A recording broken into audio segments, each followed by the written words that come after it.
어제 토론 여러분 어떻게 보셨습니까? 청취자 문자 벌써 들어오는데요. 1616님은 근데 스탠딩 토론 괜찮았던 것 같습니다. 예상치 않게 후보들의 본성, 임기응변력 이런 거 볼 수 있어서 좋았다 하시는 분이 있는가 하면 윤관용님은 산만 토론이었다. 이렇게 의견들 들어오는데 의견들 받으면서 오늘 진행을 하죠. 지난 첫 번째 TV 토론 후에도 저희가 토론에서 못다한 이야기 나눠봤는데 오늘도 같은 자리를 마련했습니다. 5명 후보 측을 모두 모실 여건은 안 돼서요. 지지율상 상위 2명의 후보 문재인, 안철수, 문재인 양측을 초대했습니다. 먼저 민주당 선대위의 전병헌 전략본부장님 어서 오십시오. 여보세요? 예, 전병헌 본부장님. 네. 일단 어제 토론 촌평이자 총평 어떻게 보셨어요? 예, 질문과 발언 시간을 합쳐서 시간 총량제를 하는 것은 어제처럼 사실 어제 4명의 후보가 문 후보 한 분을 놓고 집중적으로 공격을 하는 4대1의 구조인데, 예. 그런 4대1의 집중적인 공격을 받다 보니까 답변의 시간을 모두 써버릴 수밖에 없고, 그렇게 해서 제대로 된 질문조차 할 수가 없는 그런 이상한 토론 구조였던 것 같습니다. 역시 발언 총량대 질문과 답변 모두 합해서, 네. 토론을 진행하는 방식은 1대1 토론에서나 가능한 것이지, 이런 5명이 모여서 하는 방식은 좀 부적절하지 않는가 생각하고요. 그럼에도 불구하고 어찌됐든 계속적으로 시정일관 색깔론이 난무하고 생산적인 집중적인 정책 토론이 좀 부족했던 것이 아쉽긴 하지만 어찌됐든 저희 입장에서는 4명의 집중적인 견제와 공격을 당하는 속에서도 침착하게 잘 대응을 해서 역시 리딩 후보, 원톱 후보로서의 안정감을 보여주었고, 그리고 어떤 위기 속에서도 침착하고 차분하게 위기 관리를 할 수 있다라는 그런 리더십을 충분히 보여주는 데는 좀 성과가 있었지 않는가 이런 판단이 드네요. 침착하고 차분하게 4명의 공격을 다 받아냈다, 이겨냈다 이런 평가를 지금 당에서 하고 계세요. 예. 국민의당 김영환 본부장님 나와 계시죠? 네. 어서 오십시오. 김영환 본부장님은 어제 토론 보신 소감, 총평 어떠십니까? 예. 역시 스탠딩으로 했고요. 또 써준 언고 없이 하게 되니까 매너라든지 실력이라든지 인격이라든지 민낯을 보게 된 민낯을 그런 토론이었다고 생각하고요. 지난번에 저희는 좀 미흡했기 때문에 이번에는 그냥 판정승 정도 하면 되겠다고 생각했는데 문재인 후보께서 완전히 무너져서 TKO 승을 거둔 것 같습니다. 문재인 후보가 완전히 무너졌다고 보세요? 네, 그렇습니다. 특히 이제 문재인 후보에 대해서 국민들이 안보 불안에 대한 그런 의구심이 있었지 않습니까? 또 실력이 없는데 이분이 써준 원고만 읽는 거 아닌가 이런 생각을 갖게 됐었는데 그것을 확인시켜줬다고 생각합니다. 특히 북한을 주적이라고 부르지 않고 또 대통령이 될 사람이 이걸 그렇게 부르지 못한다고 얘기한 그런 부분, 또 재정계획을 전문가들이 모여서 위원회를 만들어서 하자고 하는 그런 말씀을 들으면서 대통령이 집권하는 것이 아니라 최순실 대신 전문가위원회가 앉게 되겠구나 하는 그런 생각을 갖게 됐습니다. 전체적으로 이 문재인 후보와 우리 안철수 후보의 차별성이 드러난 그런 한판이었다 이렇게 생각합니다. 혹시 전병헌 본부장님, 지금 주적에 대한 지적을 하셨는데 답을 하시겠습니까? 어떠시겠습니까? 예. 우리 김영환 단장께서 문재인 후보에 대해서 상대 후보에 대해서 거의 융단 폭격을 가하시는데 지난주에 이 똑같은 프로에 나와서는 안철수 후보가 잘했다고 굳이 우겨대더니 지난번에는 미흡했다라고 이제 이실직고를 했어요. 그러더니 오늘은 또 안철수 후보가 엄청나게 잘했고 무너졌다. 이런 말씀을 하시는데 어떻게 그렇게 입만 열면 전 거짓말을 하는지 모르겠어요. 네? 두 분이 왜냐면요. 어제도 문제가 있었지만 사진 쓰는 데 있어서 벽보 포스터에 그동안 우리 김영환 의원이 저하고 여러 차례 나오고 방송에서 나와서 한 얘기가 무슨 포샵을 안 하고 자연스럽게 찍은 것이고 새로운 발상이니 어쩌니 그런 이야기를 늘어났었는데 어제 결과적으로는 후보가 뽀샵을 넘어서 합성까지 했다라는 것을 인정했잖아요. 그런 식으로 일정하게 그 거짓말을 계속 반복을 하고 계시는데 지금 이 평가도 좀 사람이 점잖게 말씀을 하셔야지 말투는 점잖은데 말 내용은 너무 좀 거칠다. 그리고 최소한의 예의도 없다. 이런 말씀. 저도 좀 얘기를 합시다. 그 패권적으로 하지 마시고요. 짧게요. 예, 김영환 본부장님. 민주당은 민주당 방식으로 하면 되고 우리는 우리 방식대로 하면 된다고 생각하고요. 참 이런 논란은 참 유치찬란하다고 생각합니다. 디자인이 뭔지, 낯설게 보이기가 뭔지, 사실성이 뭔지를 전혀 모르는 잠시만요. 홍준표 그 대표께서 후보가 그 포스터에 왜 당명을 뺐느냐라면서 박지원 상황을 가리기 위해서 그런 것이냐 이렇게 물었는데. 그것도 무슨 나이키니 어쩌니 이야기를 하시더라고요. 그게 저도 좀 얘기 좀 합시다. 자, 두 분, 잠시만요. 제가 좀 정리하겠습니다. 사실은 저희가 두 분에게 어제 TV 토론 2시간 동안 충분히 듣지 못했던 답변, 각 캠프에서 꼭 듣고 싶은 이야기를 하나씩 가져오시라고 지난번과 똑같은 방식으로 주문을 드렸습니다. 네. 그랬는데, 문재인 후보 측의 전병헌 본부장님, 전병헌 본부장님이 가지고 오신 문재인 후보 측의 질문이 바로 지금 하신 그 질문이죠? 예. 그거 짧게 정리 한번 청취자들께 다시 한번 해주세요. 예. 벽보에 당명을 뺐지 않습니까? 안철수 후보 포스터에는 당명이 없습니다. 예. 그 당명을 뺀 것은 기본적으로 민주정치 기본은 정당 책임 정치인데 당명을 일부러 가린 이유는 딱 두 가지 중에 한 가지 아닌가 싶습니다. 첫째는 박지원 상황이라는 그런 지적들이 있고 박지원 대표의 그림자를 지우려고 했던 것이 아니냐. 어제 이게 홍준표 후보의 지적이었죠. 두 번째는 그것이 아니라면 지금 39석의 국민의당의 집권으로는 오히려 대선으로 혼란이 끝나는 것이 아니라 더 큰 혼란을 야기할 수 있다라는 국민 다수의 그 걱정을 오히려 그것을 감추고 덮으려는 의도에서 한 것이 아닌가. 세 번째는 김경진 대변인도 뽀샵을 하지 않았다. 자연스러운 사진이다라고 주장을 했는데 결과적으로는 어저께 후보가 합성을 인정을 함으로써 뽀샵을 넘어서 합성까지 한 매우 자기적인 그런 포스터임을 스스로 이야기를 했는데 그동안 김영환 의원이 각종 이 방송 프로에서 나와서 이 얘기한 것과는 또 그 사실관계도 또 다르거든요. 알겠습니다. 김영환 거짓말을 한 이유가 도대체 무엇인지 듣고 싶습니다. 국민의당 답변 주십시오. 이 유치찬란한 토론을 계속해야 되는지가 참 걱정인데 우리 포스터에는 녹색으로 전면이 덮여 있고 로고가 들어있고 기호 3번이 들어있고요. 또 국민이 이깁니다에 국민이 들어있습니다. 디자인이 뭔지, 낯설게 보이기가 뭔지, 차별성이 뭔지 어디서부터 가르쳐드려야 될지 모르겠습니다. 이 창조력 상상력을 무너뜨리는 이 말씀들. 서술이 부족하기 때문에 세상의 모든 시를 다 불살라버려야 된다고 하지 않을까 걱정입니다.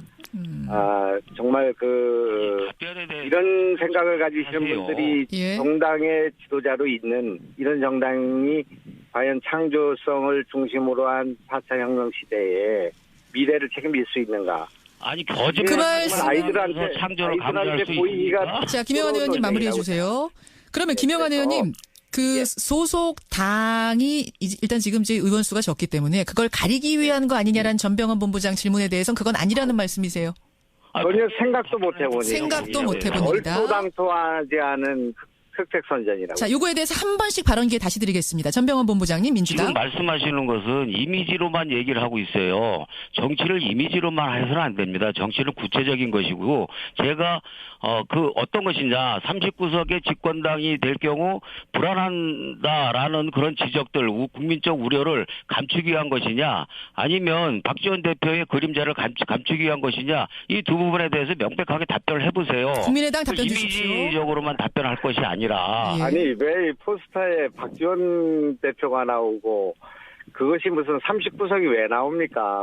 여북하면 39석짜리 정당인 우리 국민의당한테 지지율이 눌리고 쫓기고 이런 신세가 됐습니까? 누가 지금 지지율을 눌리고 쫓겨요? 어느 국민들이 그 포스터에 대해서 어떻게 생각할 것인가 하는 것은 국민의 몫으로 남겨두면 됩니다. 왜 이렇게 남의 당 그 포스터를 걱정하십니까? 자, 이렇게 해서 김 의원께서는 남의 당 후보를 걱정하십니까? 똑같은 얘기인 거죠. 똑같이 발언 기회 드렸고요. 이거 이제 5분 동안 이 토론했습니다. 이 다음은 뭐냐면 안철수 후보 측의 김영환 본부장님이 문재인 후보의 어제 토론 보시고 이 질문은 조금 더 하고 싶다 하나 골라오셨죠? 뭡니까? 해주십시오. 예, 우리 전인권 그 가수께서 페이스북을 통해서 이제 안철수 후보를 좀 지지하는 그런 이제 말씀하신 것 같습니다. 그것에 대해서 수백 수천의 악성 댓글이 달리고 문자 폭탄이 날라왔습니다. 가수 전인권 씨한테? 네네. 예. 이것은 어제 오늘 일이 아니고요. 이것이 늘 있는 아주 상습적인 반복되는 그런 상투적인 일입니다. 이거는 그냥 그 댓글이 아니라 민주주의의 적이라고 생각합니다. 정치적 테러라고 생각합니다. 이런 방식으로 국민들을 길들여 왔습니다. 누가 문재인 후보나 또는 친문, 친노 이런 것들을 비판하는 그런 언론과 그런 지식인들을 침묵에 떨게 하고 침묵의 문화로 몰아넣었습니다. 이것이 과거 정권들, 권위주의 정권들이 해왔던 그런 블랙리스트와 뭐가 다른 것입니까? 이 모든 문자 폭탄의 어머니는 진영론 위에 서 있고 나는 진리고 우리를 지지하는 것은 정의다 하는 이분법 위에 서 있습니다. 이건 분열에 놀리고 적폐 중에 적폐라고 생각합니다. 자, 민주당 답변 주십시오. 전인권 씨가 이거 지금 청취자들 모르는 분들이 계실 텐데 가수 전인권 씨가 안철수 후보를 스티브 잡스에 비유하는 발언을 기자간담회에서 했죠. 그 후에 문자 폭탄을 받았다. 뭐 이런 얘기인 겁니다. 예. 우선 기본적으로 일반적인 공인은 자기 생각을 펼치게 되고 그 자기의 생각이 다른 사람들한테 전해지는 과정에서 그 생각과 다르다는 이유로 이러저러한 비판이나 지적을 받는 것을 일정하게 감내할 필요는 있다고 생각합니다. 다만 생각이 다르다고 과도하게 인신공격적으로 그렇게 공격을 하는 것은 잘못된 거죠. 어저께 문재인 후보도 그것은 잘못된 것이다라고 분명하게 얘기를 했죠. 여기서 저희들이 인식에 좀 한심함을 느끼는 것은 다양한 지지자들이 있다 보니까 이런 사람도 있고 저런 사람도 있는 것인데 이런 사람들 중에서 과도하게 인신공격을 하고 또 과도하게 지적을 하는 그런 문제에 대해서 잘못됐다고 지적을 했는데도 불구하고 전체 지지자가 다 마치 그런 것처럼 이렇게 매도하고 하는 것이야말로 전형적인 흑색선전의 논리다라는 말씀을 드리고요. 참고로 제가 김 의원님은 안 당할지 모르겠지만 우리 쪽에서도 안철수 지지자로부터 그런 지적과 공격을 받고 있습니다. 그러나 그걸 감내하고 있는 것이죠. 지지자들 모두를 다 마치 이성을 벗어난 사람들처럼 그렇게 매도하고 몰아가는 것은 그것도 양식에서 좀 벗어난 일이죠. 자, 똑같이 유치한 지적이라고 생각합니다. 아까와 똑같이 한 번씩 발언 기회 드리겠습니다. 네, 김영환 의원님.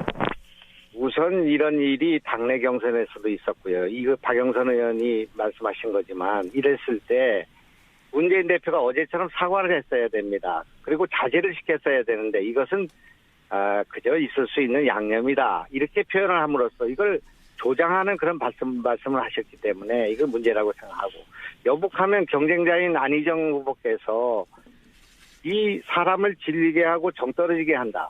이런 표현을 썼습니다. 그러니까 같은 당의 그 유력한 대선 후보가 그런 두려움을 느끼고 그런 정이 떨어지고 질리게 하는 그런 행태와 문화가 있는데 일반 국민들은 어떻겠습니까? 간이 작은 사람들 그리고 그냥 아주 평범한 사람들은 비판이 봉쇄되는 것입니다. 이런 것이야말로 민주주의의 적이라고 생각합니다.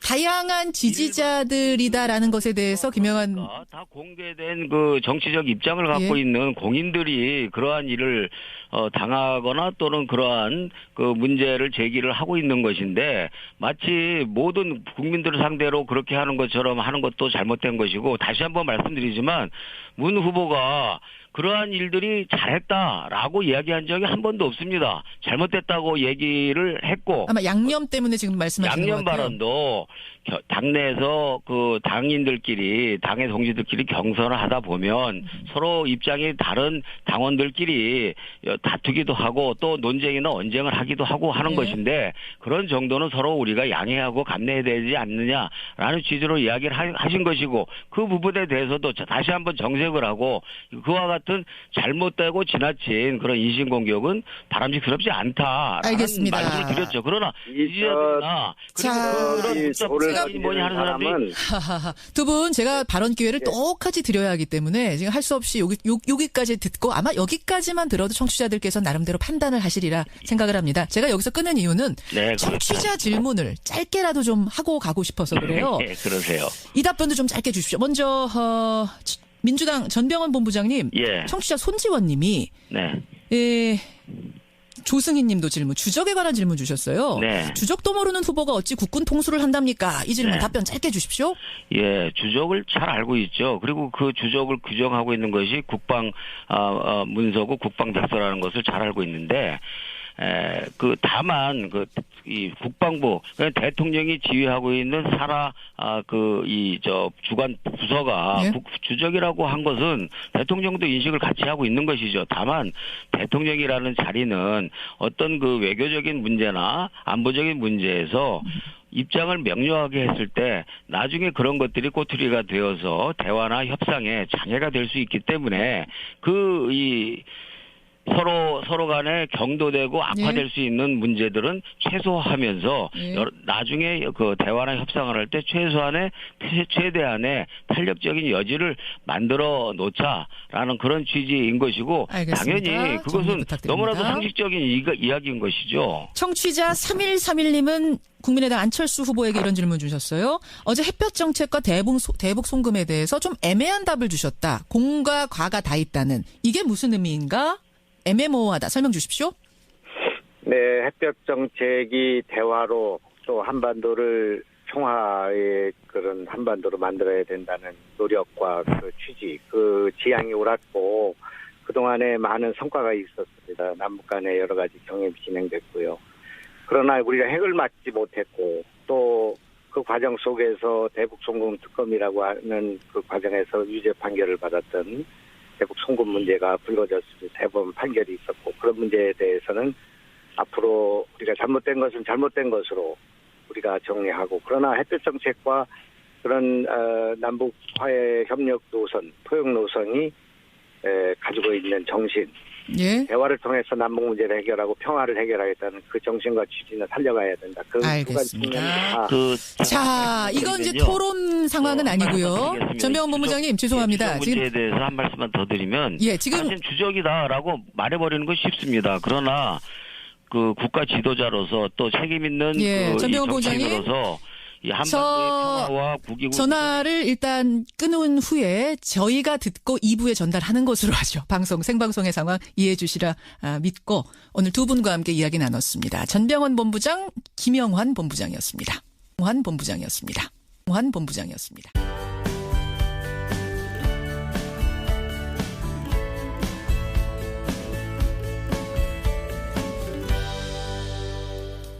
어제 토론 여러분 어떻게 보셨습니까? 청취자 문자 벌써 들어오는데요. 1616님은 근데 스탠딩 토론 괜찮았던 것 같습니다. 예상치 않게 후보들의 본성, 임기응변력 이런 거 볼 수 있어서 좋았다 하시는 분이 있는가 하면 윤관용님은 산만 토론이었다. 이렇게 의견들 들어오는데 의견들 받으면서 오늘 진행을 하죠. 지난 첫 번째 TV 토론 후에도 저희가 토론에서 못다한 이야기 나눠봤는데 오늘도 같은 자리를 마련했습니다. 5명 후보 측을 모두 모실 여건은 안 돼서요. 지지율상 상위 2명의 후보 문재인, 안철수, 문재인 양측을 초대했습니다. 먼저 민주당 선대위의 전병헌 전략본부장님 어서 오십시오. 여보세요. 전병헌 본부장님. 네. 일단 어제 토론 촌평이자 총평 어떻게 보셨어요? 김영환 본부장님 나와 계시죠? 네. 어서 오십시오. 김영환 본부장님은 어제 토론 보신 소감, 총평 어떠십니까? 역시 스탠딩으로 했고요. 또 써준 언고 없이 하게 되니까 매너라든지 실력이라든지 인격이라든지 민낯을 보게 된 그런 토론이었다고 생각하고요. 지난번에 저희는 좀 미흡했기 때문에 이번에는 그냥 판정승 정도 하면 되겠다고 생각했는데 문재인 후보께서 완전히 무너져서 TKO 승을 거둔 것 같습니다. 문재인 후보가 완전히 무너졌다고 보세요? 네, 그렇습니다. 특히 이제 문재인 후보에 대해서 국민들이 안보 불안에 대한 그런 의구심이 있었지 않습니까? 또 실력이 없는데 이분이 뭐 서준 원고만 읽는 거 아닌가 이런 생각을 그럼에도 불구하고 어찌됐든 계속적으로 시정일관 색깔론이 난무하고 생산적인 집중적인 그 정책 토론이 좀 부족했던 것이 아쉽긴 하지만 어찌됐든 저희 입장에서는 4명의 집중적인 그 견제와 공격을 당하는 속에서도 침착하게 잘 대응을 해서 역시 리딩 후보, 원톱 후보로서의 그 안정감을 보여주었고 그리고 어떤 그 위기 속에서도 침착하고 차분하게 위기 관리를 할 수 있다라는 그런 그 리더십을 충분히 보여주는 데는 좀 성과가 있었지 않는가 이런 판단이 드네요. 침착하고 차분하게 4명의 공격을 다 받아냈다, 이겨냈다 이런 평가를 지금 당에서 하고 계세요? 예. 국민의당 됐었는데 그것을 확인시켜줬다고 생각합니다. 특히 북한을 주적이라고 부르지 않고 또 대통령이 될 사람이 이걸 그렇게 부르지 못한다고 얘기한 그런 부분. 또 재정 계획을 전문가들이 모여서 위원회를 만들어서 하자고 하는 그런 말씀을 들으면서 대통령이 집권하는 것이 아니라 최순실 대신 전문가위원회가 앉게 되겠구나 하는 그런 생각을 갖게 됐습니다. 전체적으로 이 문재인 후보와 우리 안철수 후보의 차별성이 드러난 그런 한판이었다 이렇게 생각합니다. 혹시 전병헌 본부장님, 지금 주적에 대한 지적을 하셨는데 답을 하시겠습니까? 어떠시겠습니까? 예. 우리 김영환 그 단장께서 그 문재인 후보에 대해서 상대 후보에 대해서 거의 그 융단 폭격이었어요. 예, 그 질문과 발언 시간을 합쳐서 시간 총량제를 하는 것은 어제처럼 사실 어제 그 4명의 후보가 문 후보 한 분을 놓고 집중적으로 공격을 하는 4대1의 구조인데 그런 4대1의 그 집중적인 공격을 받다 보니까 답변의 시간을 모두 써버릴 수밖에 없고 그렇게 해서 제대로 된 그 질문조차 할 수가 없는 그런 이상한 그 토론 구조였던 것 같습니다. 그 역시 그 발언 총량대 질문과 답변 모두 합해서 토론을 진행하는 방식은 1대1 토론에서나 가능한 것이지 이런 그 5명이 그 모여서 하는 방식은 좀 부적절하지 않는가 생각하고요.